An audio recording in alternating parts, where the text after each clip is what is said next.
We're doing this once again. Episode number 53 now. First one of the brand new year. Dr. E's Open Seminars. You already know what it is by now. We're here every single week, same time, same place, 7 p.m. GMT, 2 p.m. EST. We're bringing that education for your new generation. The kind of expertise you usually pay through the nose for to sit in those dry ass lecture theaters or those crusty old white men, but you come over here to get that.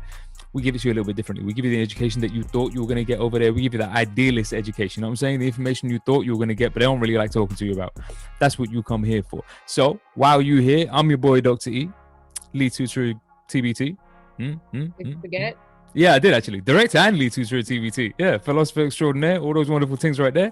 That's your girl, Tanzim, the great dictator. Obviously, vote for her in the dictator elections. I got a new platform, guys. I can't wait to let you guys know. Oh, there's a new platform? I added stuff. There's a new platform. I'm mad excited. I thought it was just this, like, I just thought, what have you. No, but I'm looking forward to this. There's a whole new platform. I'm looking forward to this.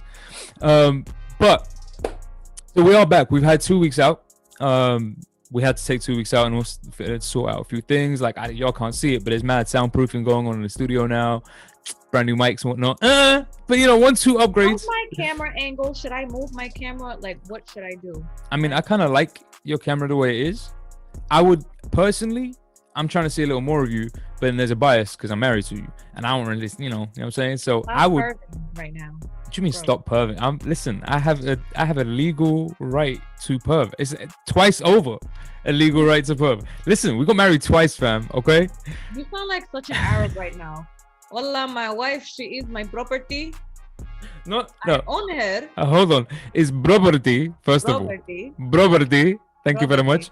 Because we like to take, wallahi, I take the whey protein, the big whey protein for muscles. I make muscles. Yes. Wallah, I make big muscle and with whey protein. I have whey protein. We make jokes, but I used to have some Libyan students a while back who stopped me one time. It was like, yo, they genuinely asked me where they can get their whey protein. And it took me like 20 minutes to be like, I'm sorry, what the are you saying? You want your what? He goes, I need some whey protein. Whey protein. You don't know whey protein? It's like, bro, no, I don't. Nobody knows whey protein. That's not a thing. What's a whey protein? You couldn't figure out what they were saying, really? It took me 20 minutes, fam. Protein? I mean, come on. Is the bus stop here? That's the one. That's the one because you got the P and the V in there. Is the bus stop here? Look, there is black spots in my skin, in my face. Is this a face? Is this a face? No, it is not. It's like Bangladeshis with F and P. Yes, exactly. Was it the fillet? Not the plate, the fillet. You like to eat food? You like to eat food? On the fillet. That's the one. Food on the fillet. That's the one. I feel like the Filipinos have got the same thing with you guys with the P's and the F's. Yeah. I think they do the same thing. Yeah. But in any case, so look, we have been away for 2 weeks. We are back. You guys know what it is by now. Even 1-2 jokes and 1-2 giggles in the process of delivering a little bit of an education. Because, I'm a real PhD over here. She's a real PhD to be. This is like a real thing. We actually experts. You know what I'm saying? I ain't a podcast for podcast's sake like most of these other people out here just talking because they got a mic and stuff. But no, we're real teachers, which is we really teach, which is kind of terrifying. But like I really teach, and the best part about it is I really teach looking like this. I know, like this is really how I turn up to class. I can't believe that people trust me. No, I say this all the time. I'm like, really? I say this all because but the difference between you and me is that theoretically your state is what trusts you, theoretically, right? Because you're teaching in an official capacity at a university. Do you see what I'm saying? Theoretically you have the trust of the state. That's the authority. That's not really the state, that's more just like the school, but yeah, that's true. I teach privately. So there is absolutely no authority on which I'm supposed to be able to lean, right? So when a student or a parent or whoever hires me, they hire me on the basis of the fact that they genuinely looked at me and went, nah, he can teach me. And I was like, yeah, how did you get that? How did you see this and go, nah, he should teach me? I know I'm killing my own job right now, but like, I swear to God, it's confusing to me. I never understood it. But in any case, the point is, today, we are back here for another one of our open seminars, and we do have a topic of discussion. So today's seminar is usually an education FAQ seminar, which basically means we kind of try to address some of the more popular questions in and around the area of education or academia or what have you, and provide you guys with ways of dealing with these things, right? So usually it would be things like, I don't know, dealing with imposter complexes as a student or as a teacher, or dealing with crappy teachers who are giving you bad grades because you feel like they prejudice or something like that, or dealing with the pressures of having to pay for your degree while you're working, all of that kind of stuff is usually what we would address. Yeah. But today's a little different. Because, and I know you said this too, Great Dictator, but in the last week or so, I've had like four different students ask me a question, a very poignant, very particular question about the Israel-Palestine conflict. Looking for the tone in their voice was the reason why we're doing this. Let me just say this out. Let me just get this out. The reason we're doing this is because the tone in their voice was concerning to me. Because they weren't just looking for information, they were looking for an opinion. Right. And I could understand the sentiment because they were horrified at what they were looking at. They were shocked by what was happening. And they wanted somebody to give them some viable account, some opinion, some point of view that they could hold that would either, on the one hand, rationalize it and give them the means by which to explain their point of view to other people. So I get the sentiment. But that search for an opinion made me a little nervous. Because it makes you vulnerable to disinformation. Well, so that's one thing. But I think the other issue too is just generally speaking, like the media really sucks. And they don't report on this in a way that's fair. I mean, the whole narrative. No, that's facts. Is really skewed and biased, in my opinion, towards Israel, in the sense that a lot of media outlets try to make it seem like both sides are on equal footing here. Yeah. And that's a problem, because that's actually not the case. But that's what we're here to do. We're going to talk about, the history behind this, because the reality is, and I tell my students all the time, I'm like, my class, I teach sociology class, but my class is about history. Like, if you want to understand the systems we live under, if you want to understand why things are the way they are today, if you understand why things happen the way they do, you have to look at history. Facts. So that's a little of what we're going to do. Since Monday, over 80 Palestinians have been killed and 7 Israelis in this tit-for-tat war. Okay, there is a lot to unpack there, from the horror of the situation, which has escalated significantly since then, to the use of the phrase tit-for-tat war in a conflict where you just pointed out one side has suffered over 10 times the casualties. Something which speaks to both the severe power imbalance at play here and how that often gets obscured by how we choose to talk about it. A little bit. So do you want to... I don't want to ramble on too much because I feel like I'm going to have a lot to say by the time we get towards the end of the seminar, but do you want to give us like an intro into the current, like the contemporary context, so Sheikh Jarrah and all that kind of stuff and whatever's happening and the context in which all of this is going on? Why Gaza is being bombed right now in this moment? Not just why they're being bombed right now, because I don't know whether or not you got a line into the Israeli Defense Ministry, but like, and if you do, we need to talk about our relationship. Like, I have the story. No, but we know what happened. We know what. No, I know. Recent conflict. So go ahead. Do your thing. Take it away. Okay. So basically, I'm just gonna read. So it started on May 6th. Yes, ma'am. And it started with the Israeli Supreme Court deciding to evict 6 Palestinian families from the Sheikh Jarrah neighborhood, which is in East Jerusalem, which is occupied territory, right? So East Jerusalem is supposed to be Palestinian territory. It's supposed to be the Palestinian capital. Yeah, it's supposed to be the Palestinian capital. But Israel has Israeli settlers have occupied it. So basically, the courts decided that they were going to evict these 6 Palestinian families, from this neighborhood, and this led to protests. Protests in Jerusalem. It was Palestinians protesting against this, and then were confronted by Israelis, by Jewish protesters, and it turned into violence, as it often does. And then the following day, the Israeli police actually stormed Al-Aqsa Mosque, which is like one of the holiest. I think it's the second holiest site in Islam. I think it is the second holiest. Masjid, but so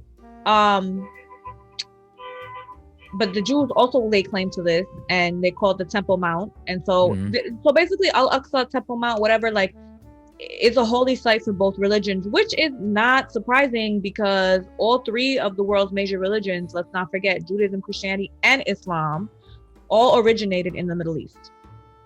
So they share a lot of holy sites, and there's a shared history there.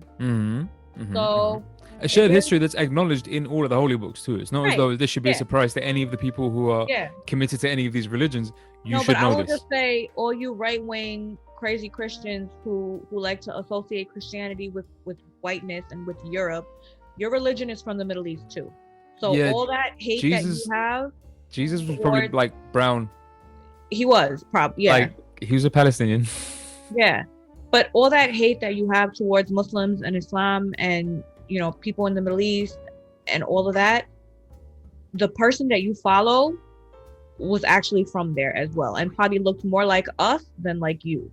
So anyway, so this happens, why don't we have like Jesus like sirens, like the bow, bow, bow, but for like Jesus? Why don't we have that? Like we should have that. Like every time you got like a religion bar off, like we should just have like. What would the Jesus siren sound like? I have no idea, but didn't that open up like a whole world of really interesting options? I just feel like we should have sound effects on these seminars. Just sometimes you have a bar, like you just drop a little bit of a bomb and like, and like we should just do that. It should be Allahu Akbar. We should just have a bar. You just press.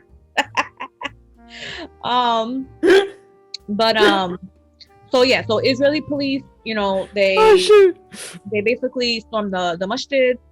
They use tear gas, rubber bullets, all the things that they use against civilians in Palestine.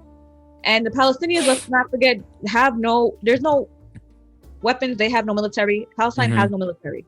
And so all those photos that you see of Palestinians throwing rocks, that's real. That's what they use to fight. They throw stones because that's all they have. So keep in mind, like, all of this stuff is happening during Ramadan, and it's during one of the holiest nights in Ramadan, Laylatul Qadr, which is like the night of power. And it's said that this is the day that Rasulullah went and traveled up to heaven. So, right? Fam. It's the day he traveled to heaven? Or was it the day? No, it was the day the Quran was finally revealed to him in its totality. Okay, bad Muslim here. I don't know exactly what Laylatul Qadr is. But I think it was the day that he traveled. It's one of those two. But anyway, so it's a very holy night in Islam and during Ramadan. And so all this violence is happening during this time.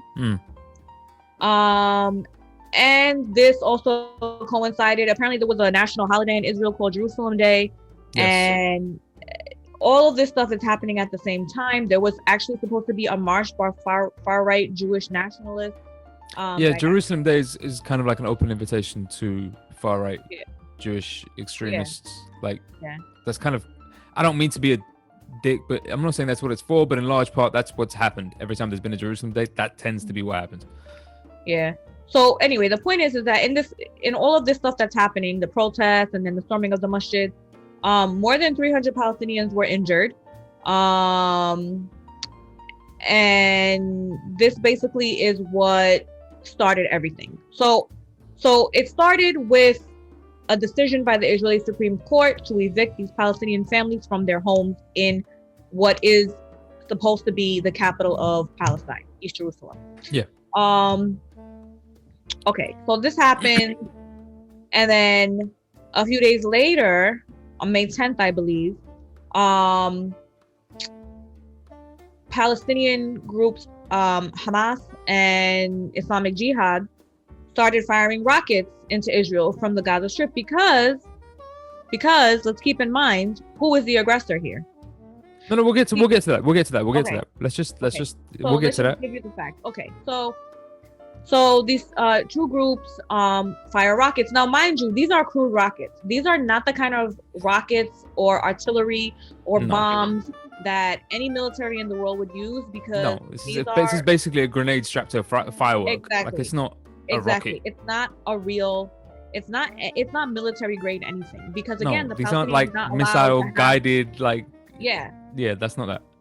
Palestinians are not allowed to have a military. They don't have a military. They're not allowed to have pencils, fam. There's materials, basic resources that are denied from Gaza and the West Bank. The basic fundamental resources that they can't have access to, that they use tunnels to get access to from Egypt and wherever else. So it's like, how did you, even if I had rockets, how was I making them? Out of what, bro? What did you think they were made of? I've got a pipe from somewhere that I dug up and I shoved a grenade on a firework through it. Yeah. And I aimed in the general direction of Israel. What do you want from me? So Hamas and Islamic Jihad start firing these cruise rockets into Israel from Gaza. Israel then decides they're going to launch an airstrike against Gaza. 950 airstrikes thus far.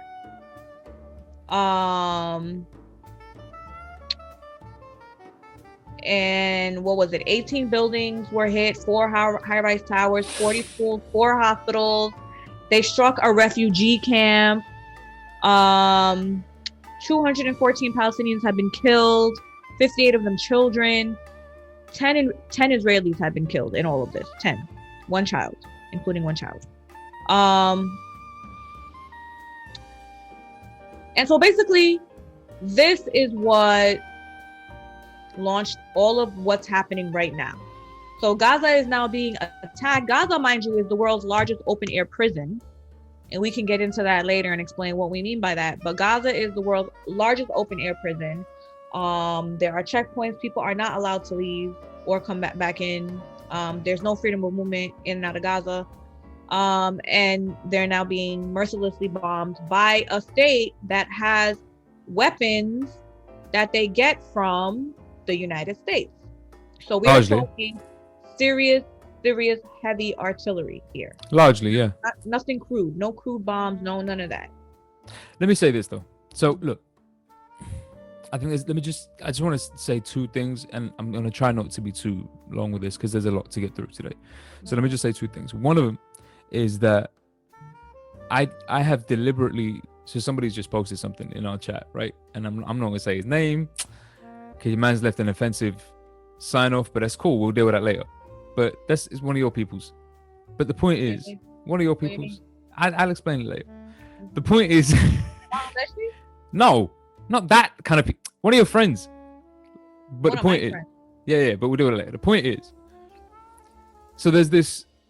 I don't want to spend almost any time on this at all, partly because I don't think it warrants attention, and partly because I think it's so commonly discussed and there are so many valid responses to this question. I don't think it is worth us spending too much time on it. Like, yo, I'm an expert. I'm not trying to kill my time on kind of like basic stuff. So basic question is whether or not supporting Palestine in the Israel-Palestine-Israel conflict can be equated to anti-Semitism. And the short answer is no, it cannot. No. For a bazillion reasons, no, it cannot. But more than anything else, over and above anything else, Israel is a state. Mm-hmm. The criticism of Israel, regardless of what some Israelis themselves might say, Israel is a state. The debate in Israel amongst Israelis is their right to the lands of Palestine in order for them to have a state. A criticism of a state is just that. It's not a criticism of the religion that the majority of the people within that state follow. It's not a criticism of the nationhood of that people. It's not a criticism in much the same way as if I were to say that Brexit was one of the dumbest things a country could possibly have done. That doesn't automatically make me anti-British. I know that that's the popular go-to now because people are stupid. Right. But that's not what that means. Well, so in the same way as if we say Donald Trump is stupid, that doesn't mean I'm anti-American. Right. It means Donald Trump is stupid. Right. When we say America is evil for doing the things they do around the world, that's not anti-American. The state is wrong. I'm observing a valid, objective, verifiable criticism of the behaviors of a state, not of an individual, not of a group of individuals, not of a religious group, not of a state. I do want to say something though. This conflation where people think if you criticize Israel, you're anti-Semitic. This is what the Zionists have done, because actually Israel is not a Jewish state, regardless of what they call themselves. They're a Zionist state, and Zionism is a political ideology. Yes. It's the political ideology that gave birth to the state of Israel. Yes. And political ideologies are open for criticism. The original Zionists were they were actually quite explicit about this. The original Zionists were quite clear that they didn't intend Israel to be a nation exclusively for Jews. That wasn't the idea. Mm-hmm. That wasn't what they were trying to get across. Zionism, the idea of Zionism wasn't exclusively a Jewish, like to the exclusion of anybody else. That's what Israel was supposed to be. That wasn't the idea. So I totally agree with you. And not to mention that, to reinforce the point that you're making, is that there was a government-funded, Israeli-funded think tank that produced research a few years ago now. This is probably, we're in 2021, so this would be 9 years ago, something like that. 9 years ago, they were talking about criticism of Israel as being the new anti-Semitism. So that whenever somebody criticizes Israel, it must be because they're harboring latent anti-Semitic feelings, what have you. All right, fine. But one, I'm Semitic. That's the other thing. Arabs are also Semites. So what are you talking about? I'm Semitic, bro. I'm Semitic. Like it's a region. We're describing peoples from a particular region of planet Earth. I'm Semitic. Like, what are you talking about? That's one. Two, so you don't have a monopoly over Semitism because you're Jewish. That's not how that works. Yeah. But regardless of whether or not that's the case, the question is, and we'll get into the authorities that I tend to cite here, but the question is ultimately whether or not we're describing or we're observing factual or verifiable criticisms. And that brings me on to my second point. So I don't really want to discuss whether or not criticism of Israel is anti-Semitism or whether or not being pro-Palestinian means you're an anti-Semite. It's just not worth our attention. But I do want to bring us onto that second point. And this is where I think you and I might to some degree disagree, but I think that disagreement might be helpful for people to have this conversation. So for me, and I mean this for me, I'm not saying for you or for anybody else. I'm not suggesting anybody else should feel this way. I'm talking about myself here. And with respect to myself, not even as an expert, and let me be clear, I'm not an expert on Israel-Palestine. I'm not an expert. I'm an expert philosopher, but I happen to know a lot about Israel-Palestine. The point is, for me, there are different ways to have this conversation. Like, there are different modes in which we can have this conversation. One of those is like the moral. Then there's the historical. Then there's the political. There's even the theological. And then there's the legal. And they're not all necessarily the same thing. Now, they overlap, granted. There are overlaps between all of these things, and often it's difficult to distinguish between all of them. But for me, one of the ones that's clearest cut from the remainder is the legal question. And insofar as we're talking about a state, and we're talking about the national aspirations of a particular group of people, we're talking about the consequences of the legal, albeit unjust, but the legal actions of other states in the course of history. It's a legal, there's an angle through which to have this conversation that needn't be anti-Semitic, anti-Palestinian, anti-Arab, anti-Muslim, anti-anything. We're having a clean-cut conversation about a legal problem. It's the resolution of that. This is not to say, and I'm just saying this to say it because I know you have opinions on this, and I'll pass it over to you in a second, but this is not to say that the other ways of having this conversation aren't valid. Like, there is validity to having the moral conversation with respect to the Israel-Palestine conflict, as well as there is the historical, the political, the theological, what have you. All of these conversations have validity in their own right. But as a non-Palestinian and as a non-Israeli, I just happen to be Arab with like loose connections to Islam. Do you know what I mean? As a non-Palestinian or non-Israeli, I'm not in this situation. So for me, and I'm speaking again for myself, for me, the easiest and most effective way to have the conversation is in its legal frameworks. Outside of that, I mean, there's a time and place for it, but I just don't know if this is it. I don't know how you feel about any of that, about those 2 points. But I tend to, with most issues, I tend to come at things from a moralistic, historical, sometimes political stance more than legal. Because I think that, the conversation around legality, like I said earlier, it doesn't address what's actually happening on the ground in people's real lives I agree. In an adequate way a lot of times. And also because when we talk in terms of legality, we're confined by the law, and we're confined by what is currently law a lot of times. And I think that, you know, the laws are unjust. We live in a world filled with unjust laws. The laws are not correct. And I don't like to come from the standpoint of, oh, well, we should take the approach of legality when we're basically legitimizing a system and laws and states that are, in my opinion, illegitimate. I understand. So I don't like to come at things from that legal standpoint. That's just me. And because I really do, I don't know. Right is right and wrong is wrong. And there are certain things that are very clear cut. This is my thing though. Here's where our opinions differ. Because obviously I agree with you on that point. Right? Obviously I agree with you. And by and large, we're married. So by and large, we tend to agree on what we mean by those things, right? So what we think of as right and what we think of as wrong tend to line up. Like I can't think of too many examples where you think a thing is okay to do that I think is wildly immoral. But wallahi, we will have a conversation. One day we will have a conversation about the hijab. Wallah, we must talk. Habibi, the tattoo, the tattoo, all of this is wonderful, but you wear long sleeve. It's okay. And wallah, the hijab is just for respect. Wallah, to Allah, it's just for respect. My favorite is when men try to tell you the reason you should wear the hijab is because, you know, your fingernail and your eye are both important, but they are two different parts of your body. Your fingernail you can be rough with, you can cut it, you can do all kinds of things, you can use it to scrape.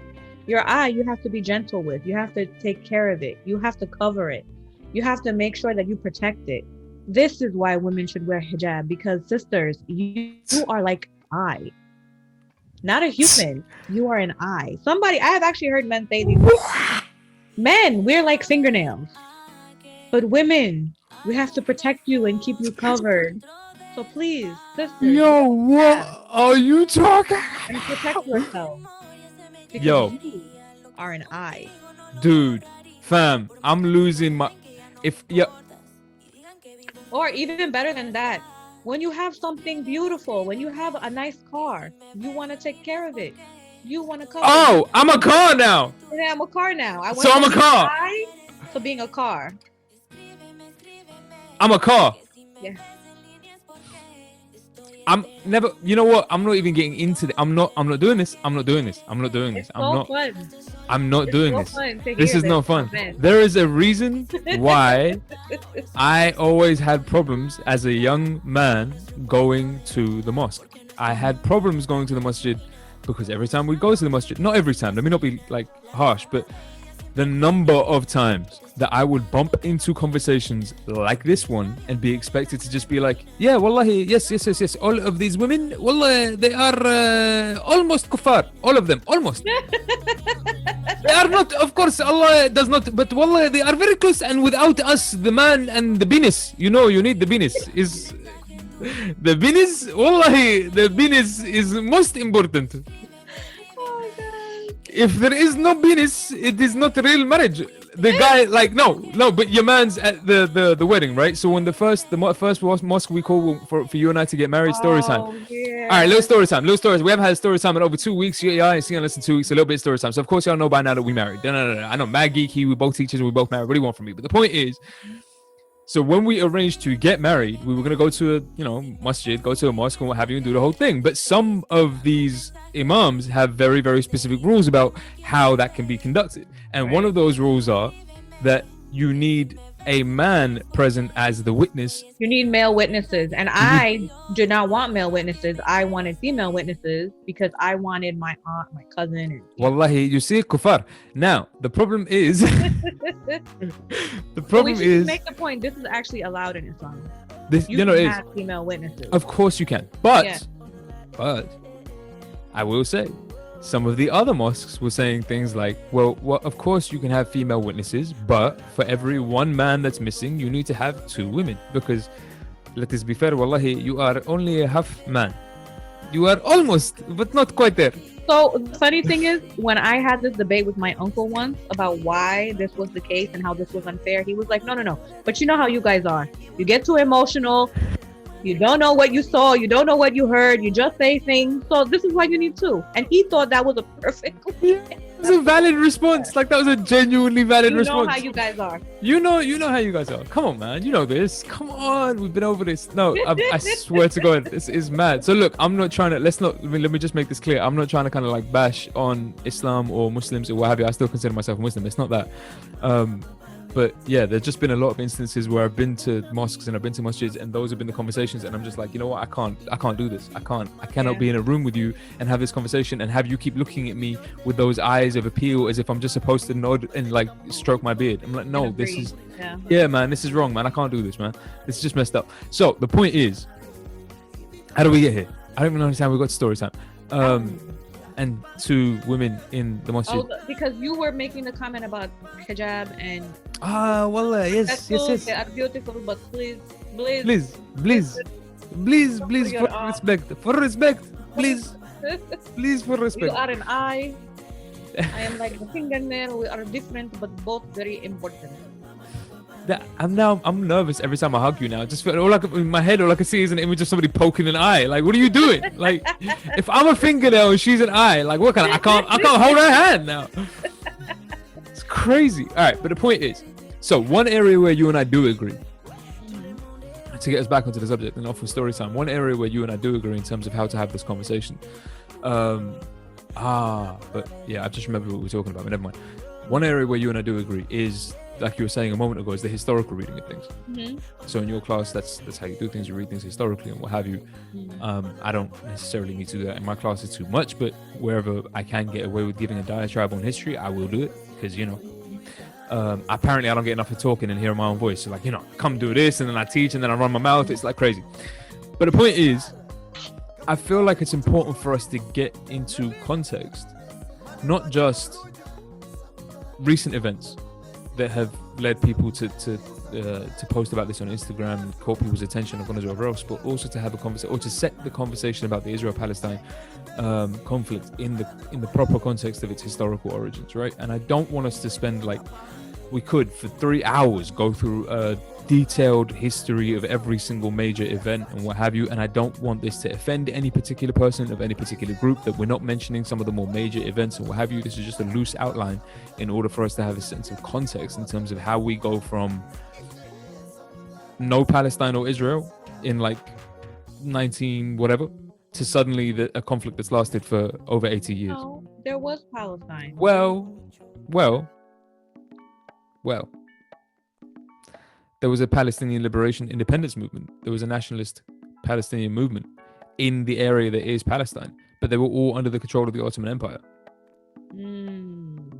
But the thing is, Palestine is a place. Oh, facts. It's not like it was not a place. No, that's facts. But this is what I'm saying. So you have to be clear about that. It's not that Palestine didn't exist. Palestine did exist as a nation, but at the time, it was a part of the Ottoman Empire. Part of the Ottoman Empire, right? Another form of colonialism, really.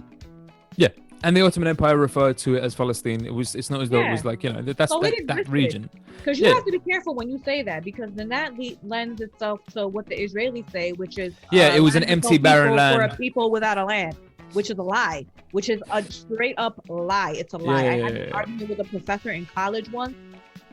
Oh my God, it got so heated. You had a professor that was genuinely trying to make the argument that the Israelis arrived at like barren lands and made a country out of nothing? Professors, I was a political science major. All of my professors were vehemently Zionist, pro-Palestine. I got into so many fights and arguments in that department. And I failed lots of classes because of it, because they didn't like my political position. They didn't like that I was pro-Palestine. And they said racist things in class all the time. Did you know that the only people on earth who ever use suicide bombings as a tactic are Arab Muslims? We're the only ones. Only Arabs and Muslims do this. Of course not. It's not true. It's not true. But when you're dealing with racists, but you don't even have to look into history too far to figure out that's not true. That's not even like an old historical. You don't have to know deep history to know. That's World War II. What are you talking about? Wow. Okay. All right. No, I didn't know this. Because we're barbaric. This is a common thought. But okay. So to set it in the context of history, so there are a few kind of like major historical events that lead to where we are now, right? So you got World War One. You have the Ottoman Empire that controls large swathes of the Middle East, including Palestine. And there is a liberation movement in Palestine, an independence movement. There's a bunch of nationalists and so on and so forth. Those nationalists make a deal with the British. So during World War One, the British obviously are engaged in World War One and against the Ottoman Empire, who were working with the Prussian Empire. But the point is, the British then signed a deal with the Palestinian Liberation Movement, which was that if you, with our support, guns and what have you, you work with us to get rid of the Ottomans, and then we'll guarantee you your homeland. Like we'll make sure that you got your home. We'll make sure that you got your land, God knows whatever else, under British protection. That was kind of the idea. That was the principle. That was the agreement. Mm-hmm. Then you have the Sykes-Picot Agreement between the French and the British, which basically says that they will, between themselves, decide how they want to chop up the Middle East and the spoils of World War One, North Africa, Middle East, and so forth. So France will get the this. Ottoman Empire, when the Ottoman Empire broke up, and so the French and the English, like they always do, went in and were like, how can we steal? How can we chop this up? We're gonna have this bit, you're gonna have that bit. Of course, we don't need to ask anybody who lives here because you know what? Who cares about their opinion on anything? Well, they're not people. They're not people. Here? Those aren't real people. Yeah, I mean, where they look like people, they just look like people. It's not like they're actually people, but it's confusing. I can see I can get confused. But the point is that, anyway, so the idea is that they then decide they're going to chop up the Middle East between them. And then what that says is that decision to chop it up says that the British will have control over what we considered, or what was called Palestine. Then you got this Balfour Declaration, right? This thing is amazing to me, right? Just because of it's the fact that history can turn on something as small as this, right? So the Balfour Declaration is written by Lord Balfour. Yeah, Foreign Secretary Arthur Balfour. Yeah. In 1917, 2nd of November 19. Well, it's dated the 2nd of November 1917. And this declaration, the Balfour Declaration, the weird thing is about this is that I heard this lecture a little while ago, and they were saying in the lecture that isn't it really interesting that so many people who have no relationship whatsoever to Israel, the Middle East, Palestine, God knows whatever else, know what the Balfour Declaration is, or have at least heard the phrase the Balfour Declaration, or know that combination of words. But they won't know a billion other things about, say, the history of Palestine, or the history of Palestinians, or how the Palestinians had their land taken from them, or what Nakba means, or any of these other words. They don't know any of that. But the Balfour Declaration is, everybody has a sense of what that means or where that comes from. It's kind of a weird thing. But in any case, so this Balfour dude decides that he wants to send a letter to, what was the name of to Lord Rothschild. That's it. Foreign Secretary Arthur Balfour sends the letter to Lord Rothschild. Lord Rothschild is taken to be a leader of the Zionist movement in the United Kingdom. Yeah, exactly, right. And I'm just going to read the letter because this, as I say, the letter it's very short. It's actually a sentence. It's one very long sentence, but it's taken to be the kind of like the birth certificate almost of the Israeli nation. Right, this letter is taken to be the confirmation that the Israeli nation should and will exist, and so on and so forth. It's their birth certificate, and it says as follows. I'm just going to read it out. It says, "Dear Lord Rothschild, I have much pleasure in conveying to you, on behalf of His Majesty's government, the following declaration." Hold on. I think I'm doing this wrong. Why didn't you tell me I'm doing this wrong? You mean the accent?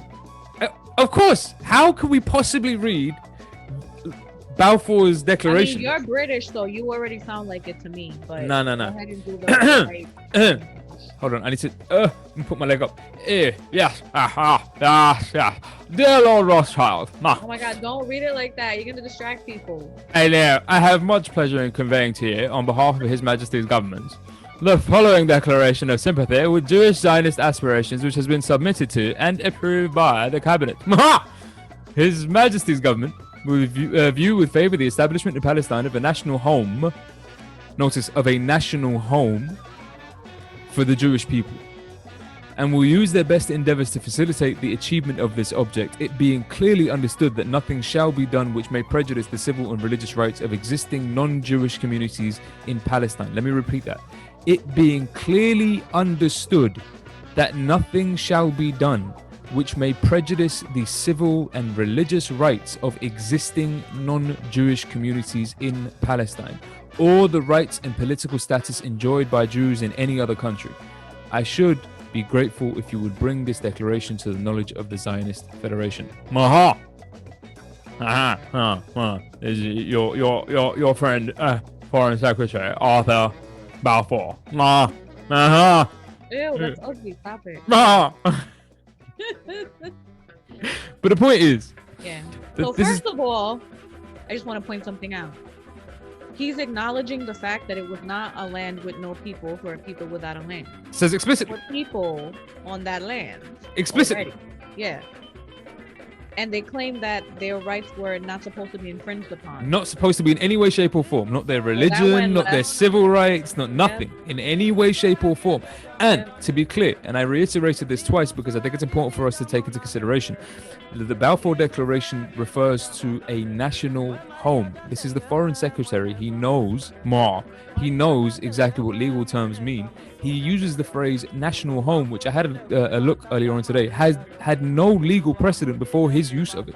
And the reason he does that, the reason he avoids using a term that does have a legal precedent, is because he doesn't want to commit to a particular position. I don't want to have to say a country, because that has political and legal ramifications. I don't really know what your country is going to look like in Palestine. All I'm saying is you can set a base there, really. What you do with that, we'll figure it out. But you could basically set a base there. So that's the kind of like, that's where this starts. And then there's the broad thing called the Mandate for Palestine. And that's what part of the agreement that they made with the Palestinian Liberation Group when they were fighting the Ottoman Empire. The Mandate for Palestine. Because this was before Sykes-Picot. Yes, absolutely. Mandate for Palestine being the British agreement that there will be a Palestine.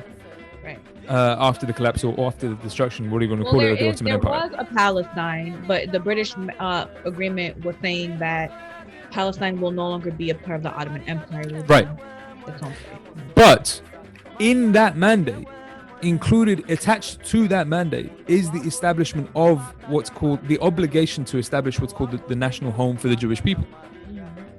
So in the British mindset, Palestine in some way, shape or form was always going to be used as a base for the Jewish people to set up camp in Palestine. Like how, to what extent, God knows whatever else, they hadn't quite figured that out yet.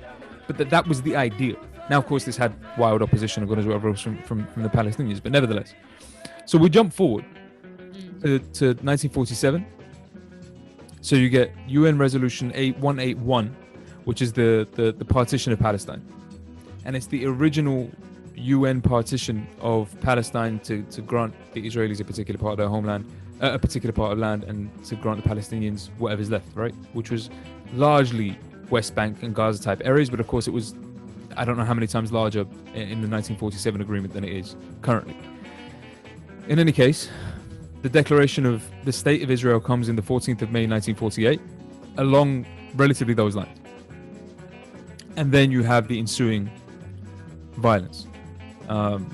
Arab rejection, Palestinian rejection of the Israeli state on a part of land of their homeland being stolen. Of their homeland being stolen on a part of land they didn't agree to, and then of course, we also have to go into how this happened, though. So, leading up to 48. Basically, Europeans flooded. Jewish people from Europe flooded Palestine. Yes. Came in droves. Yes. Lived in homes, and then began basically destroying Palestinian villages in what's called the Nakba. The Nakba is like the genocide, the catastrophe, where they committed genocide against the people who were living there. Like, this is literally how the state of Israel came to be.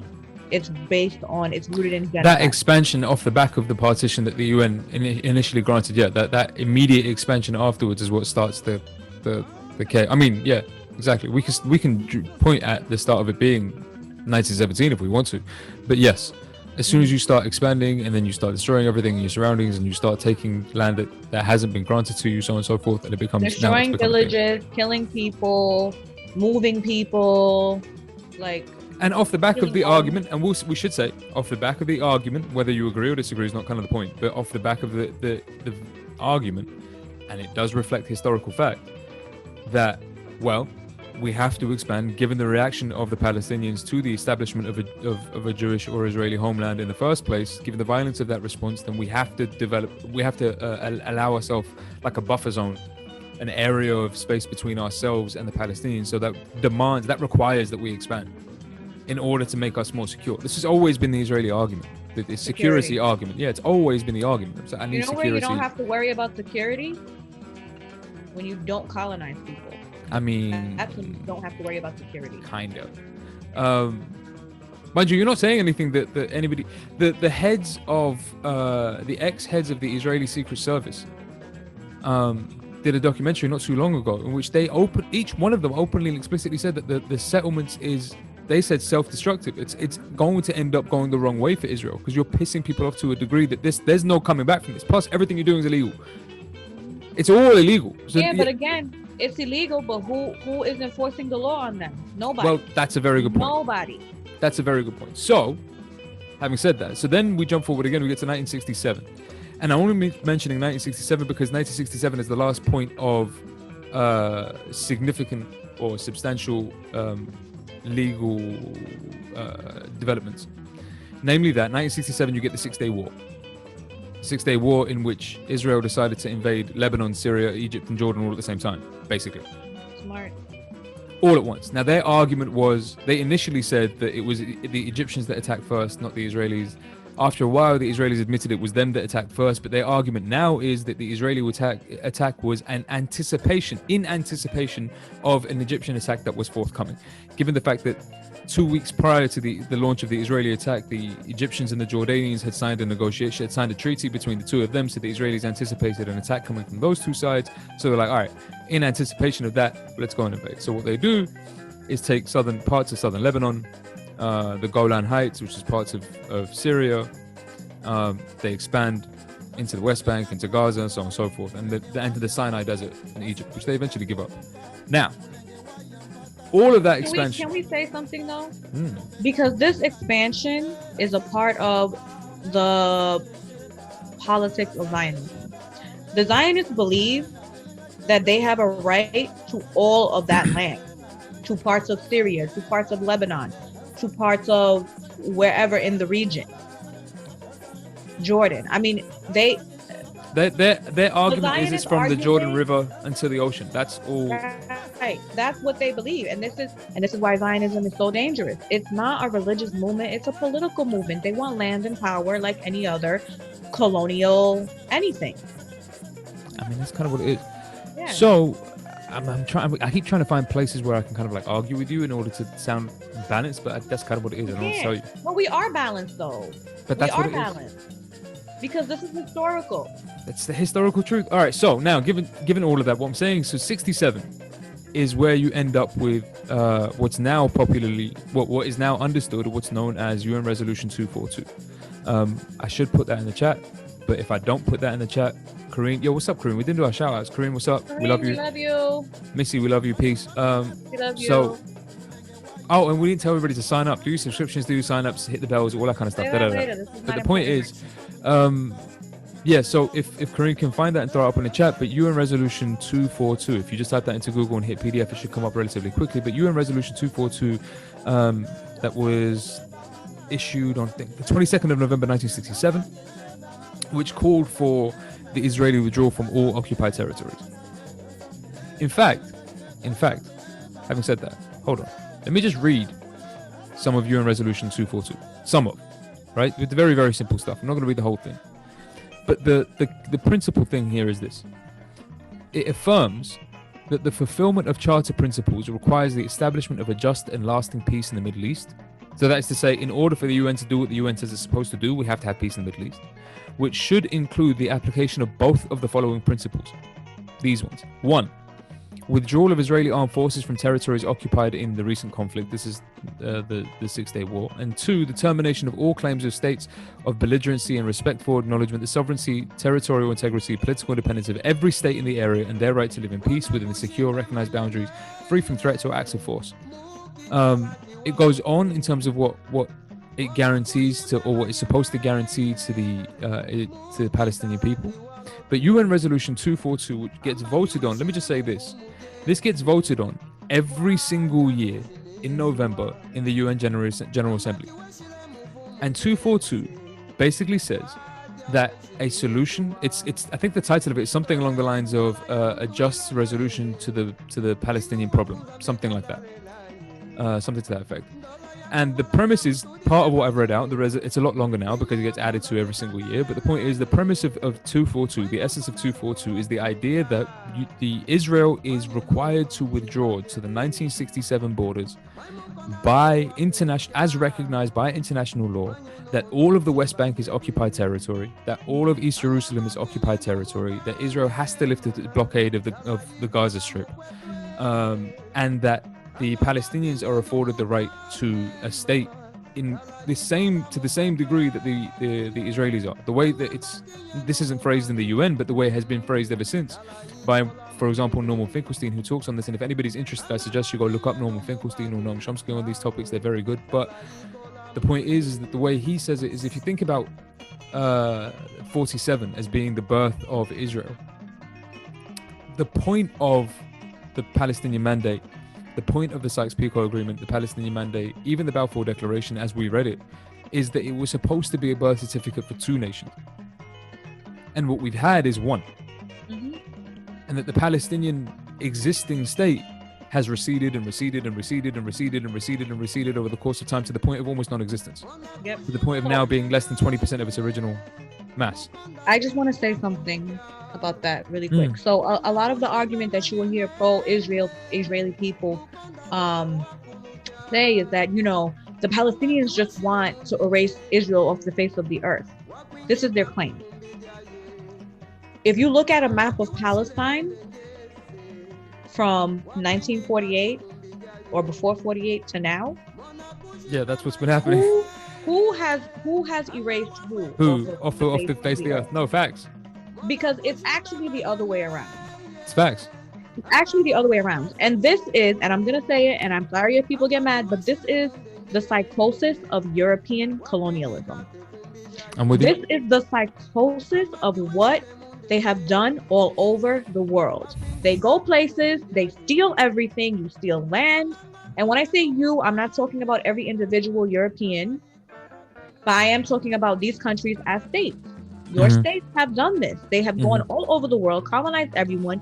You steal everything. You steal land, you steal resources, you steal human beings, you enslave, you torture. I mean, every horrific thing that all of us have gone through has been at the hands in modern era, whatever, at the hands of European colonialism. You do this over and over again, and then God forbid anybody fights back and says, you can't do this to us, and then all of a sudden you're the victims. This is psychosis. I mean, something is wrong. You're not going to get any argument from me on this point. This is not normal behavior. Israel, the state of Israel, has literally done everything in its power to destroy the Palestinian people, to wipe Palestine off the map, and it has consistently succeeded. It has succeeded. All you got to do is look at a map of Palestine before 48 and look at a map of Palestine now. And the reason, turn around and cry and say, look what they're doing to us. Look what they're doing to us. No one's doing anything to you. Listen. There's an art to BS. There is an art to BS, right? And I will say that I always like listening to the foreign ambassadors and ambassadors primarily, but the spokespeople on behalf of the Israeli government, especially, because the lines they come up with are amazing sometimes. And one of my favorites, honestly, I've never heard something this kind of like bold, man, like to have the kind of like the cojones to say something like this on TV. So Mark Regev was a spokesperson for the Israeli government for a long time under Ariel Sharon and a few people afterwards, Benjamin Netanyahu for a few years too. Because Mark Regev is very good at delivering PR lines. And in one instance, Mark Regev, when they were talking about, I think it was Operation Cast Lead, and they were talking about the horror of the destruction done to the Palestinians and the number of children that were killed in that particular operation and so on and so forth. And Regev's response was, do you think the Israelis don't mourn the death of the Palestinians? Of course we do. We're human beings too. But look what you've made us do to you. We hate what you've made us do to you. Like a man watching the other side of his screen. I'm not talking about all Israelis here. I'm talking about Mark Regev. The other side of Mark Regev's screen was injured, dying, slaughtered children with like bombs and whatever else, buildings collapsing on them, but as whatever else. The other side of his screen are dying children. And somehow on his side of his screen, he has the temerity, the ability, the wherewithal to I don't know what it is, to build up the courage to on live television declare the words, I know and we feel the pain too, but look what you're making me do to you. Yeah. Look what you're making me do to you. I hate killing kids, but you made me do it. 8 people were injured, 1 person had their leg blown off. You have to accept that fact. As far as I know, no foreign journalists were hurt whatsoever. You can correct me if you know different information. That we were surgical, that we took out the target that we wanted to take out. Mr. Regev, you can't sit there and say no journalists were injured. It's all over the world media today, in every single country. There are pictures of the journalists who you cannot sit there and say no journalist was injured. Those are the facts. In this airstrike, 8 journalists were injured, 1 person had their leg blown off. That is a fact. You can't argue with that. Oh, you're talking about... First of all, maybe we have a discussion about who is a journalist. From our point of view, that's not a legitimate journalist like an Al Jazeera journalist or a BBC journalist. But what are you saying, that a local Arab journalist's life is any less than an international journalist? First of all, let's agree that no international journalists were killed. Wow. This is called whiteness. Wow. It's the construct of whiteness. So this is what all of this is rooted in. This is what colonialism is rooted in. This is what slavery was rooted in. This is what the white supremacy the white supremacist system that we see today around the world, in the United States, in Europe, wherever. This is what it's rooted in, this construct of whiteness. First of all, white is not real. Race is not real. Nobody is white. Nobody is black. Nobody is brown. Nobody is any of these things. It doesn't mean it doesn't mean that you can't celebrate your culture. You could be Italian, you could be Irish, you could be English, you could be whatever you are. Yeah, but there's mad different Italians. This is the point. Right, but this is the thing. You can appreciate your culture, but when you begin to associate yourself with something like whiteness, which is seen as something like biological, which it's not. There's no gene for race. But when it's seen as something biological, what ends up happening is it creates this psychosis, this sickness that tells you that you are inherently superior to these people. So then you can get on TV and you can look at children that you have just bombed and you can say things like, oh, look at what you made me do to you. It's psychosis. It's not normal human behavior. And I will say this, I've said it before and I will say it again. Whiteness, in its attempt to dehumanize everybody else, has ended up dehumanizing itself and the people who ascribe to whiteness. Facts. I don't think that's a debate. I'm with you. It has dehumanized white people in the sense that look at your behavior. Not all of you. I'm not saying all white people, right? That's not at all the case. But I'm sorry, there's a lot of instances where it's just like, what are you saying and what are you doing right now? It's like when I see racist white Americans who get so angry that black people have the nerve to fight for their rights and say we don't want to be killed by the cops. Yeah. And to see the reaction of racist white people, and it's not all of them, but it's a big portion, it's insane. It's just like a complete meltdown where they turn into screaming crazy people. And it's like all people are saying is, please don't kill me. Don't kill me. Yeah, and that's taken as like terrifying. Is like terrifying to you. What is it? Please, someone please explain to me. What is wrong with those of you who think this way? So I said, and the key point here is what you were saying a moment ago, right? The idea that this has gotten away with year on year on year on year on year on year. So you and I are old enough now to have seen Operation Cast Lead, Operation Protective Edge, Operation, I don't remember whatever else, all the different incursions and slaughters of every Gaza. couple of years, the Palestinians are Every few getting years, murdered. Gazan children, Palestinian people, so on and so forth. I will say there are two reasons for this, as far as I can tell. There are two primary reasons for this, and at the end of the day, this is an educational seminar, so we're here to educate. There are two primary reasons for this. The first is that, as I was saying, this UN Resolution 242 comes up in the General Assembly every single year.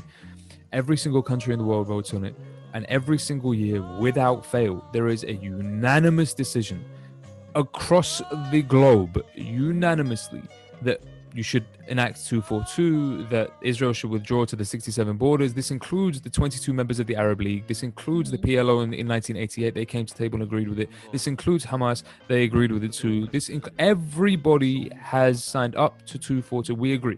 With the exception of every single year, the votes are 162 odd countries saying yes, and then 4 countries saying no. And the 4 countries saying no are almost always the United States, Israel, Australia, and then like Nauru or Palau or Marshall Island or one of those other small countries whose populations are like, minuscule. But the point is, every single year, everybody on one side, and then Israel, the United States, and 1 or 2 other nations on this side. Every single year. So on the one hand, part of the reason why this can continue is because there is an explicit, open, it's not a secret, everybody's aware of it, veto. There's a deliberate blocking of any attempt at finding a solution in the UN by the most powerful nation on the earth, namely the United States. It's a thing. Like everybody knows this, they do it every single year. The United States has never been more committed to peace in the Middle East. We were committed to it before the president announced our recognition of Jerusalem as the capital of Israel, and we're committed to it today. What we witnessed here today in the Security Council is an insult. It won't be forgotten. It's one more example of the United Nations doing more harm than good in addressing the Israeli-Palestinian conflict. But we know that the UN is BS. The UN is bullshit. Because when you have 4 countries that in the Security Council that can veto everybody, or whatever it is, 5 countries that can veto what everyone else says. It's the US. It's the US, yeah. But it's not as though US. It's Europe, it's England, it's France. No, there's Security Council members as well. Yeah. Of course, but what yeah. I'm saying is the structure of the UN is bullshit, and we know this already. I remember being a kid, and my dad used to always talk politics in the house, and he would always tell me, he would be like, this UN, all this stuff, he's like, it's bullshit. This is just white peopling. He didn't say it like that, but that's what he was basically saying.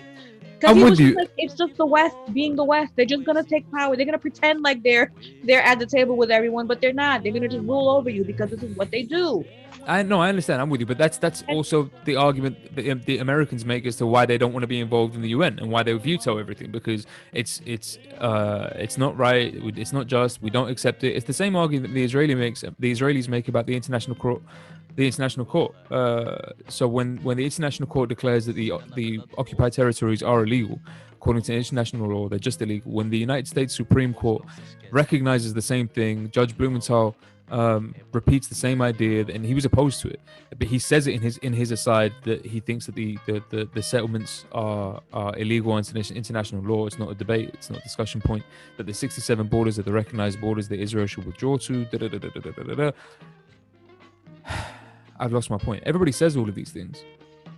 You're saying that Israel and America make the same point. But the Israelis and the Americans both reject the validity of the UN or the International Court to make those declarations. So the Israeli argument is, for example, and to be fair, it's worth airing it out because it's worth thinking about. The Israeli argument in opposition to the International Court and the UN is in large part, well, these are organizations that are run by nations that previously were responsible for an attempted genocide or almost genocide of the Jewish people anyway. So I'm not necessarily going to take my cue or take my instruction from Germany, France, I'm not taking my instruction from these nations. These are nations who oversaw the Holocaust, who oversaw the genocide of my peoples, who got us wherever else. And yes, even but though it's not only those nations, it's all the nations of the UN, except for 4 morons. Of course. No, I agree with you, but that's what I'm saying. So the Israeli position tends to be that there's the tendency to want to deny the validity of the UN or the International Court for those reasons, right? We're not part of it. Yeah, that's a great way of manipulating and using what the horrific things that happened during the Holocaust to go and then do horrific things yourself. I mean, there's that too. There's that part. So what I'm saying is every single year, there is this vote in the General Assembly on Resolution 242, and every single year it's the same things. So you have 162 countries on one side, Israel, the United States, and Nauru and Palau on the other side, and then it gets vetoed, and that's just what that is. That's every single year. So everybody's aware of this on one side.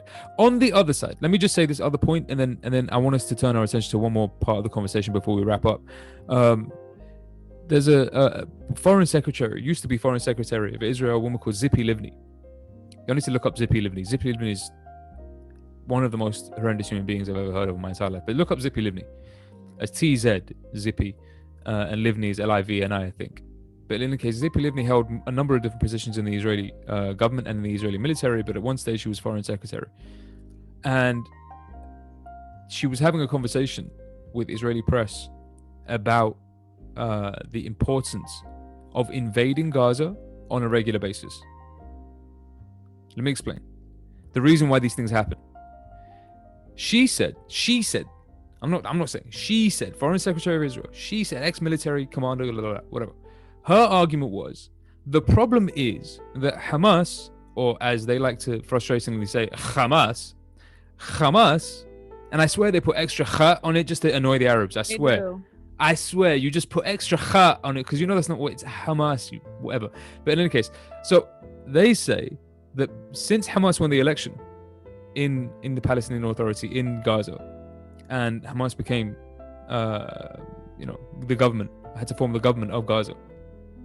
The problem is that if there is no violence between Hamas and Israel for too long, and again, this is not my opinion, this is Tzipi Livni, if there's no violence between Israel and Hamas, particularly in Gaza, for too long a period of time, then the argument that Hamas is not a viable negotiating partner starts to fall apart. That is to say, the international community will then come to Israel and say, well, there's been a peace treaty, you guys haven't harmed each other, and Hamas hasn't done anything in 3 or 4 years, why don't you have a negotiation? And they can't then say, well, Hamas are really dangerous and they're just terrorists, because the international community will say, but they haven't been for 4 years, so can we just do this? So Tzipi Livni explicitly says at one point, it's kind of important that we regularly invite Hamas to retaliate, or regularly invite Hamas to fight with us. We must terrorize the Gaza Strip, because otherwise they look like viable. Right, because otherwise they look like viable negotiating partners, and that's kind of undermines our point. And the world is stupid for not seeing what is happening. Who is the aggressor? This is the question I always ask. Anytime anything happens in Israel, who is the aggressor? It is always the Israelis. It's been the Israelis since day one. Since day one. You came from Europe, you stole people's lands, you killed them, you committed genocide, you destroyed their villages, you took their homes. Who is the terrorist? So, it's the same people who are always the terrorists. Let me just turn my attention to this though. Because I feel like, one, we need to wrap up, because I'm still fasting and I need to eat at some stage. And two, so I want us to mention this. I think this is the most important thing I wanted to talk about today. Like, yes, it's important that we deal with the history. Yes, it's important that we deal with the facts and the events and the things that have gone on and so on and so forth, and give you guys a sense of context and what have you in terms of these crises. Cool. But here's what really caught my attention. And I said this at the outset. It's that concerned, panicked voice from my students and so on and so forth. That's the bit that caught my attention. And here's why. This debate, particularly this debate, I mean, there are others, of course, but this debate elicits such a kind of like profound, aggressive response from people on one side or the other. So if you're pro-Palestinian, you're vehemently pro-Palestinian and you're vehemently anti-Israeli, and it's like, the Israelis are terrible and everything they've done, the human rights violations, blah, blah, blah, blah, horribly, like, there's passion behind it, right? Whether or not you happen to be a Palestinian or have ever spent any time in Palestine or know any Palestinians.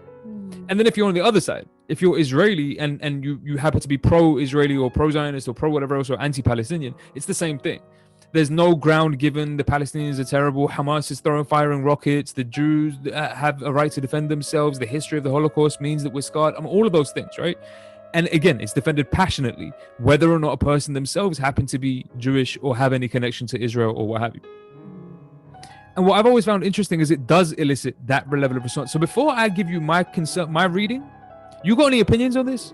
Like the fact that it generates such a response from people who may or may not have any relationship to the issue whatsoever, as opposed to, say, for example, like, I don't know,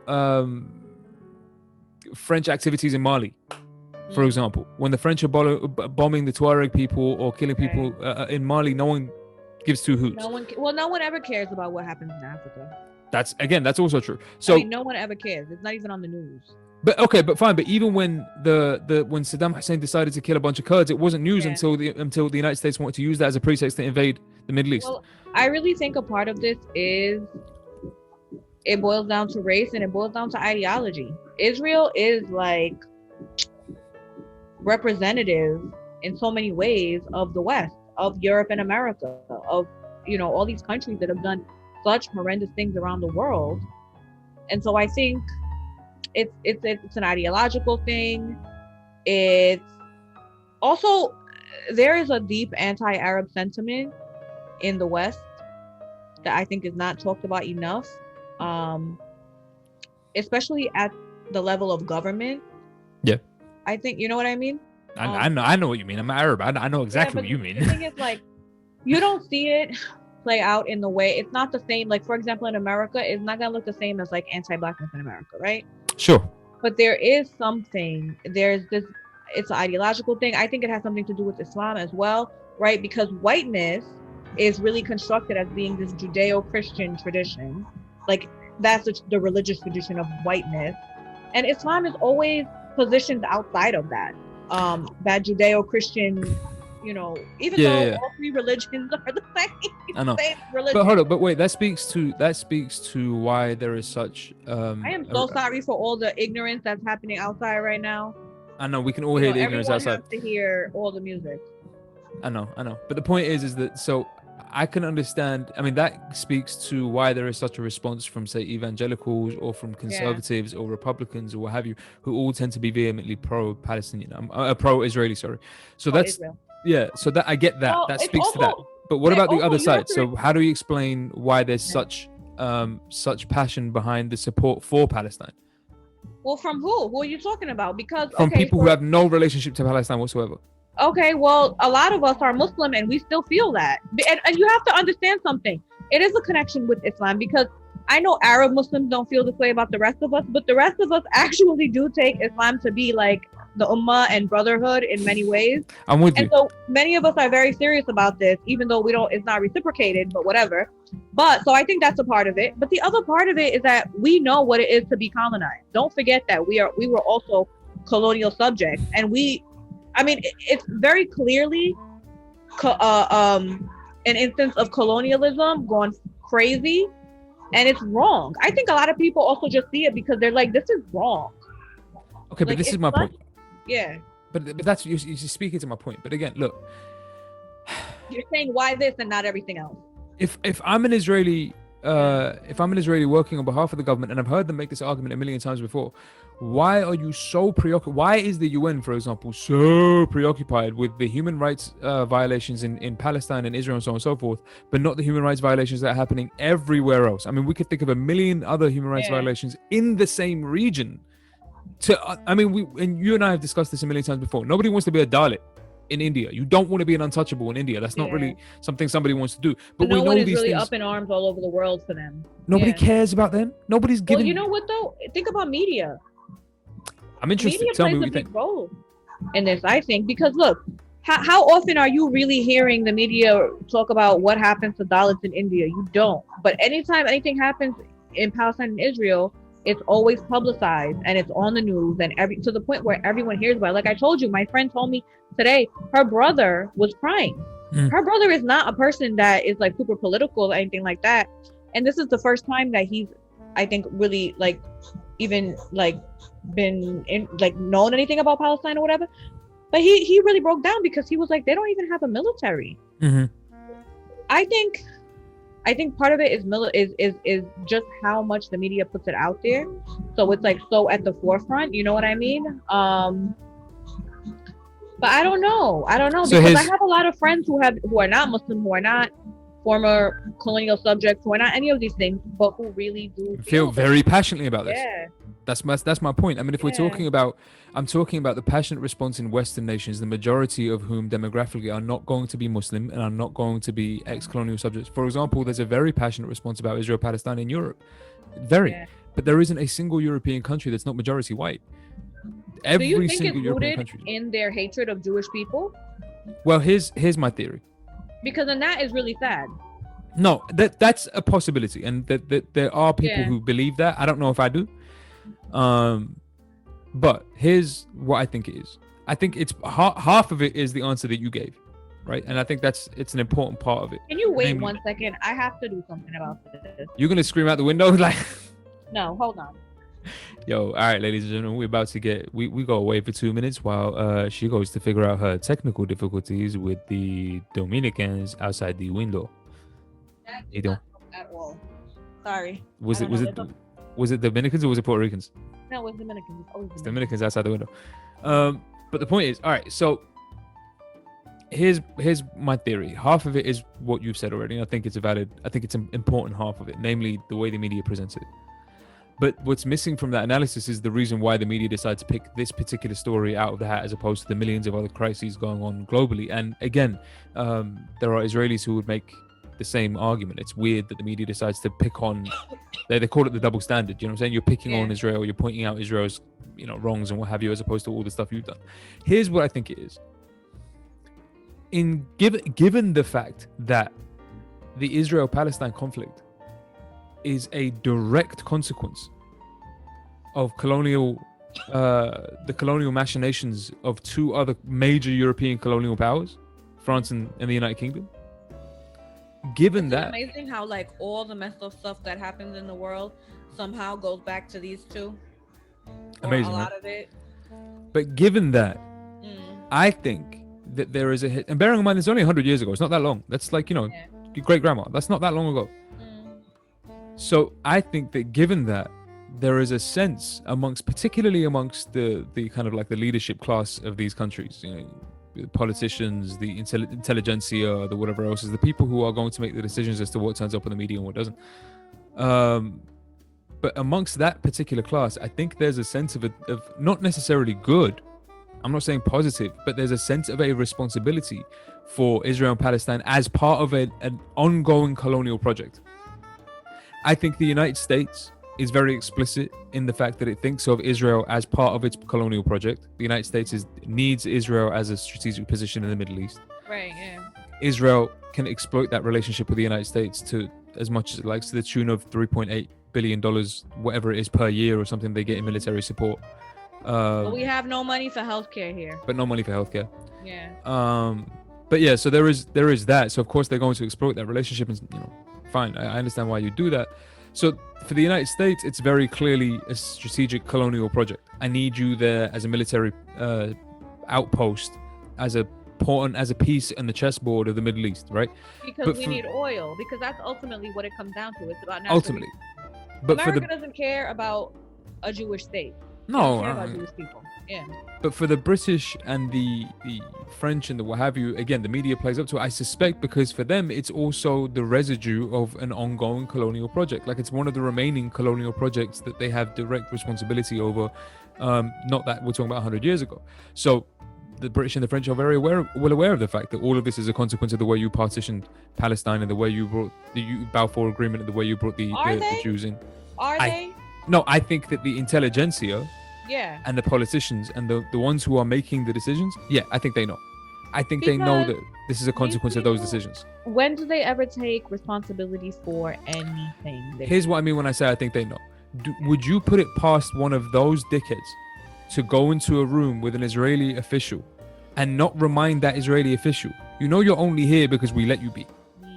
Israel. I wouldn't put it past a European ex-colonial nation to talk to somebody in the Middle East, regardless of whether they're Jewish or Arabic, that way. Because let's be clear, the Europeans think in terms of the order of power and what have you, the Europeans think of themselves as above the Jews, regardless. Yeah. That's not a debate. I don't know if anybody missed World War II or something, but you know. Right. So I wouldn't put it past the Europeans to treat the Israelis that way. Hey, you're here because we let you be here, homie. Right. You better, like, you know, you owe me one, two things. Follow what we. What I need you to do, because I've got decisions. So you could play in your playpen as much as you want and do what kind of chaos you want to do in the Middle East, so long as it doesn't interfere with my plans. But the second I have a plan, I need you to act right, because you have to. You got to fall into step with whatever it is that I need, because you're here because I let you be. So to my mind, I think that part of the media obsession or what have you with Israel and Palestine is that, right? So for the United States, it's because it's an outpost, and for the Europeans, it's part of an ex-colonial project, an ongoing colonial project that they have a large degree of responsibility for, particularly in the United Kingdom with the Balfour Declaration and what have you. So I think that's part of it. But there is another part of it that we're not going to have time to get into too much detail about today, but I feel like I just want to introduce it, and then maybe we can kick it about it more next week, because I think next week is a tangential episode anyway. I think. I need to double check. But the point is, so the other part of it is this. There's a lot of, how do I put this? Because it's an ex-colonial project, I think the narrative around Israel-Palestine, the way the story of Israel-Palestine is presented in the media, the way it's presented to the population in news clips, on Instagram, whatever else, I think it's presented as an opportunity for people to posture. I think that's what it is. I think it's a free-for-all for people to take a moral position on one side or the other, and then to give no thought to it 5 seconds later. You and I, as I said a moment ago, we're there for Kastev, we're there for Protective Edge, we're there for all the other invasions of Gaza, all the other destruction, we were there for the Taba treaties, we were there for the Geneva Conventions, we were there for the Camp David Accords, we were there for all of that stuff. The Oslo Accords. But we were alive. So I wasn't physically there. They didn't invite me to the Oslo Accords. Right. They did not invite me to the Oslo Accords. I felt a way about that. Yeah, I did feel a way about that. Right. I called before. Yasser, what is happening, Yasser? What is the problem? I will take my own flight, no problem. But the point is, my grandfather knew Yasser Arafat? I have, I did not know that. Yeah. So the point is that to me, it's a story that gets presented to the population and becomes ample kind of like ammunition for people to declare their political or moral positions on an issue that matters to somebody. And then they'll go on about their day and ignore it. Like in much the same way as we've seen all these resolutions come and go. We've seen 242 voted on every single year in the UN General Assembly. We've seen people get really het up about this and God knows whatever else. And I don't want to put anybody down. There was a march in London the other night, or yesterday, I think it was 100,000 or some more people turned up to demand the rights of Palestinians and so on and so forth. There was a similar march like that in Paris at the same time, but I have seen these marches before. And I'm not questioning the sincerity of people's moral convictions. I'm questioning its value. The value of the march itself? No, the value of your moral convictions, not their sincerity. I believe that a lot of these people who are pro-Palestinian, or a lot of the people who are pro-Israeli, whatever else it is, but the people who live in the West who have no direct connection to that conflict, I believe they really feel what they say they feel. So when they say they're pro-Palestinian and they seem to mean it, I feel like they really feel that way. And when they say they're pro-Israeli and they seem to mean it, I feel like they really feel that way. I don't deny that the sincerity of their feelings. My concern is the value of your feelings, like the value of your moral position. And while I can understand, well, what do you mean by value? Well, here's what I mean by value. And I don't want to, let me not harp on about, well, maybe I should, but here's what I mean by value. I mean, we can have, here's what I mean. I mean, we can have a march in opposition to the Iraq War. We did. The largest march in opposition to a war before it happened in human history. Forgive me. But we can do that. We can have universal opposition to that war. Almost global opposition, unanimous opposition amongst populations across the globe to that war. And then we have the war itself. The United Kingdom and the United States still go to war in Iraq. They can kill 70,000 people in Fallujah. But we don't know the names of any one of them. We don't know their stories. We don't know their backgrounds. We don't know their histories. The media doesn't do a think piece on this particular family who lost 14 members of their family. We don't do like a follow-up on, I wonder what happened to Nasser or Ali or Yasmina or any of these people and their lives and the consequences of the street that they lived on and the shop that they used to own. We don't hear that. That's not what we're taught about. What we're told is, here's some statistics, here's some numbers, there's some dead Arabs in this village on this street. There's no, it's not a personal thing. It's just like a. And then what we'll have is the war will come to some kind of an end, but there will be, for weeks, and I mean for weeks, and I'm not saying this is theoretical, hypothetical, I was there, we were all there. For weeks, there'll be newspaper articles about the names and families of the soldiers who got injured killing Arabs. Yeah. Sometimes the same newspaper writing bleeding heart articles for the soldiers who were injured killing Arabs in the Middle East. And I'm not saying that I don't have any sympathy for them. Of course I do. Right. An injury and harm is harm is harm is harm. Like, peace to all of them, of course. But the same newspaper who would write a bleeding heart article for those soldiers would be the same newspaper who was writing about how terrible this war was in the first place and we shouldn't be doing it. And that same newspaper who is presenting numbers of the dead in the Middle East, just like, 70,000 dead here and 10,000 dead there. There's no think pieces here, but there's a think piece here. I mean, does that surprise you? No, it doesn't surprise me in the slightest. It doesn't surprise me in the slightest. But what I'm saying is, in the West, only some people are real people. I agree. But what I'm saying is, if that's the attitude, and then people then just continue with their lives, and we've continued with our lives since the Iraq War and what have you, and all the decimation and destruction that was done in Iraq, we've just moseyed on with our days. All of those protests, largest in human history, and that's it. There were no arrests, nobody was followed up on, no charges were passed, there was inquiry after inquiry, nothing happened. All of that, nothing happened. And has anybody done anything ever since? No. Are there any more marches about it ever since? No. Does anybody give a blind F about it? No. What did we do? We voted in Boris Johnson, Brexit, Donald Trump, God knows whatever else. Following the Iraq War, following all that kind of outpouring of unanimous opposition and so on and so forth, what do we do? Nothing. We're back here again having the same conversation. And the other day I had to I had to meet a Syrian refugee family looking exactly like my family 25 years ago. Exactly. Elder sister, two younger brothers, God knows whatever, they looked exactly like me. Same nervousness and terrified, not knowing what the hell is going on. And I'm like, all right, cool. So we had all of that sentiment, all of those feelings, all of that pride, all of that, whatever you want to call it, and what did it do? Yeah. So let me put it to you like this, and let me be clear here, because we're gonna wrap up. Let me be clear here.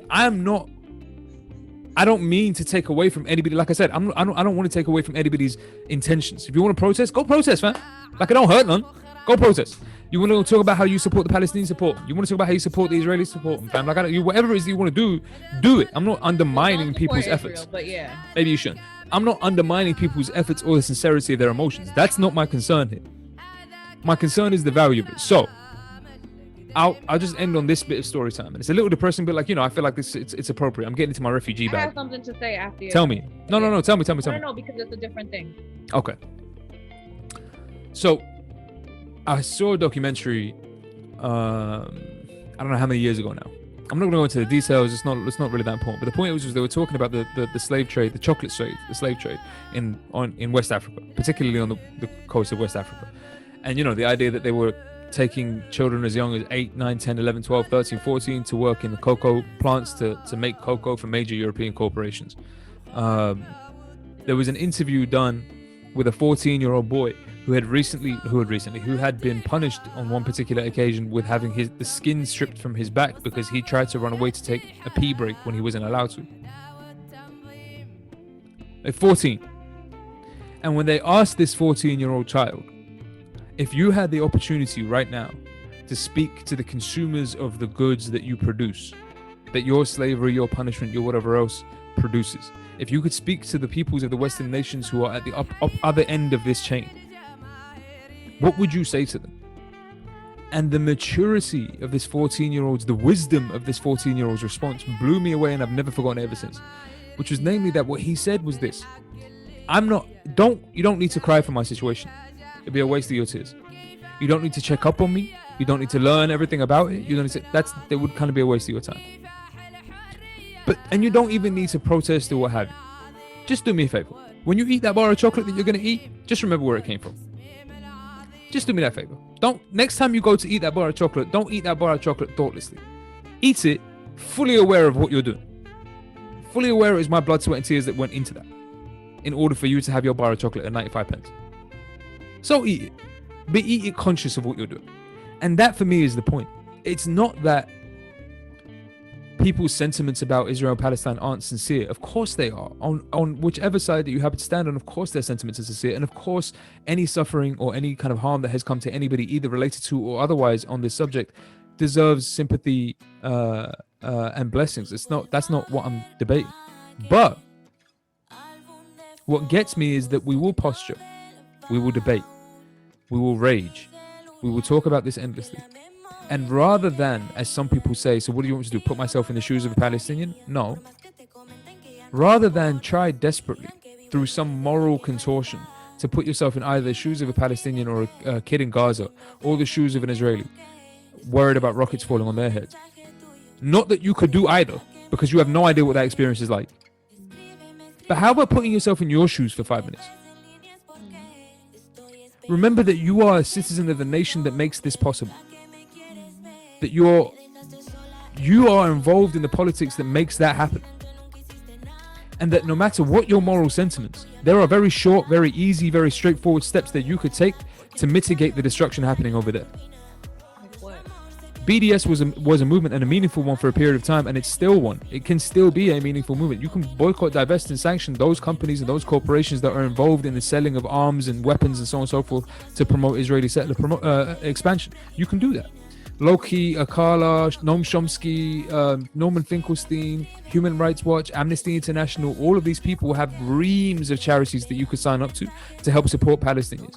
The Palestine FC is a company that just sells Palestinian football shirts to send money to Palestinians. You want to do that? Do that. There's all of this stuff on Instagram about supporting black businesses. Support Palestinian businesses or businesses that want to send money to Palestine.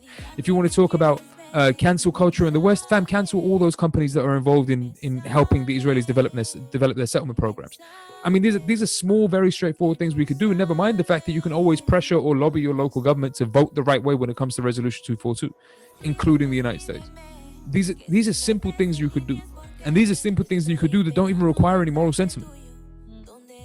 They don't require you to be morally engaged one way. That you could just do these things and still hate a Palestinian or an Israeli. But do those things. I appreciate and I understand, of course, the sentiments and the morality and the desire to want to go and protest and all that kind of stuff. But if we're not really looking at this, like it's that we get to think about these things and move on from them precisely because we live in the colonial states that set this up. We're afforded the time and space to be able to reflect on it and opine on our opinions on Israel-Palestine. There is no Gazan opining on their opinion on their conditions. Like, as a refugee, I wasn't opining on the conditions of my parents and their families in Baghdad. I wasn't thinking about, I wonder if this was the right thing to do for the Americans. That wasn't a debate in my house. Because you're victims of a thing. You're refugees. It's not the same. So in any case, we can talk more about this next week, but that's my little rant. What did you want to say? Forgive me.